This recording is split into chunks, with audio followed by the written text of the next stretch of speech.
నిజముగా దేవుడు ప్రతినిత్యము తన బిడ్డలందరినీ పరిశీలిస్తూ ఉంటాడు. ఏ బిడ్డ ఏ రీతిగా ఉన్నాడు, వారి బాధ ఏంటి, వారి కష్టం ఏంటి, వారి ఇబ్బందులేంటి, ఇలా అనేక రీతులుగా మానవులను పరిశీలిస్తాడు దేవుడు.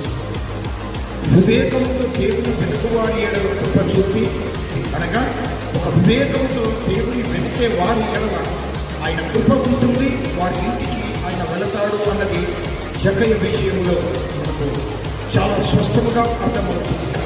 జక్కయ్య త్వరగా తిరిగి జక్కయ్య నేను నీ ఇంటికి వస్తున్నానన్నాడు. సంతోషంతో చేర్చుకున్నాడు.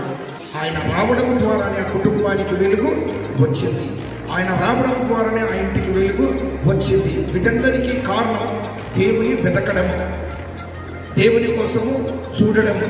ఎవరు నా కోసం ఎదురు చూసి నా సన్నిధానానికి వచ్చి నన్ను చూడాలని ఆశ కలిగి ఉంటారో వారిని నేను చూసి వారితో సహా వారి ఇంటికి రాత్రికాల సమయమందు నేను బయలుదేరి వస్తాను.